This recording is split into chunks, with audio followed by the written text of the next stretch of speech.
your life were a book, what would its title be, and what would the cover look like? So the title would be How Many Fights a Woman Can Fight. Oh, wow. And in the end of the book, it will be written, all of them. And the cover will be very artistic, like showing the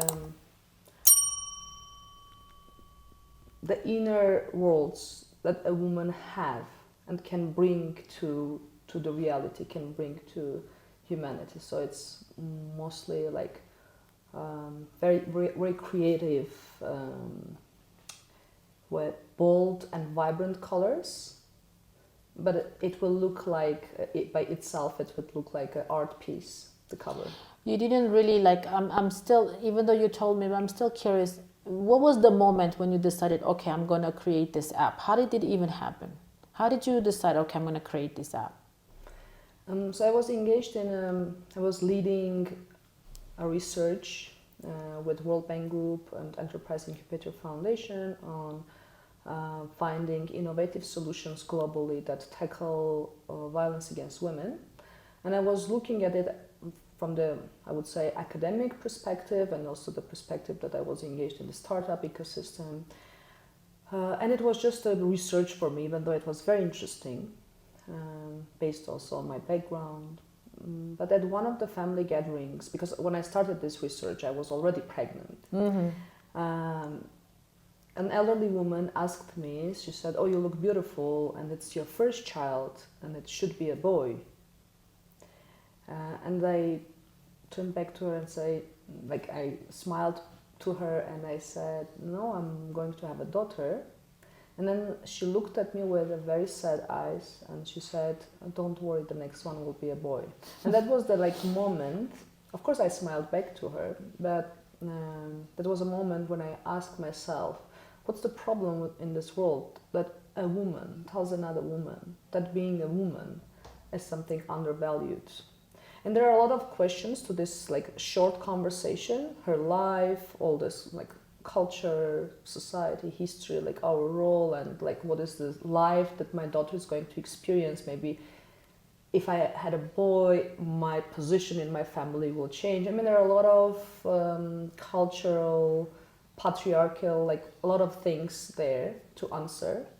But the worst layer of this answer is that women face violence in the world, and this is when it comes to inequalities, this is the worst layer to eliminate, because it kills women just because they are women, violence against women. So then I understood that the research that I'm in and the position that I'm in right now as a pregnant woman waiting for a daughter, I need to do something about this. This is not going to remain a research, but it's going to become a real solution that women around the world will be able to benefit, and it will change the perspective. It will at some point break the circle of violence. It will at some point shift the power balance between women and men, and that's what I want to do and want to bring to this world. That's how Save You was born, and we see that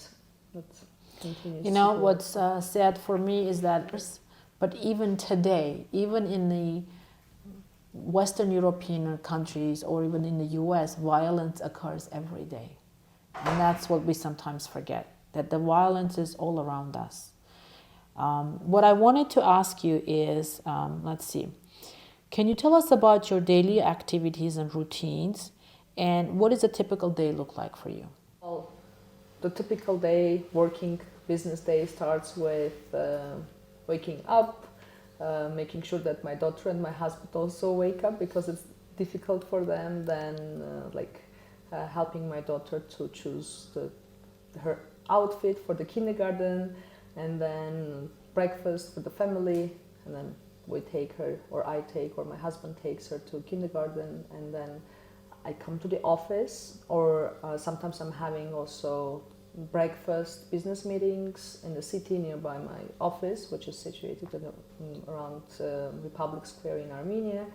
And Then we're having like team meetings, what we're doing for the day, and then my calls, meetings, they start. Usually until like 6 p.m. I'm having a very, let's say, busy day. After it, either in the evening, later in the evening, I might have calls with our US partners because of the time difference, or have other events where I speak. Of course, I also want to balance there so that I spend my evenings with my family. Sometimes I bring my family to these events if that's an option. So that's my typical day when I am in Yerevan, or I'm in Gyumri, because we also have office in Gyumri. I also sometimes spend days in Vanadzor because we also have team there. Depending on if I am not in Armenia, then my days look a bit different, and I travel quite a lot. At least once per month I'm also in another country, another city, and yes. One thing I didn't hear you say is exercising. Do you find time for exercise? Yes, I find usually it's late at night when my daughter goes to sleep. I go to gym. How do you do that? Because if I don't do it in the morning, it just doesn't happen. It's so difficult for me in the evenings to actually get up and go to the gym. How do you find the strength to do it? Well, in the morning I might have dance, like 2 dances with my daughter. That also happens. But as I said, it's still a bit difficult with her and my husband for them to make sure that they wake up, they eat.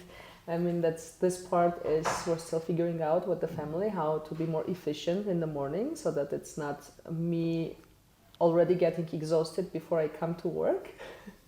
That's a very also funny part. But yeah, I go to swimming pool or sauna in So swimming you pool do in that, the okay. evening when usually there are no women when I go there. But I see.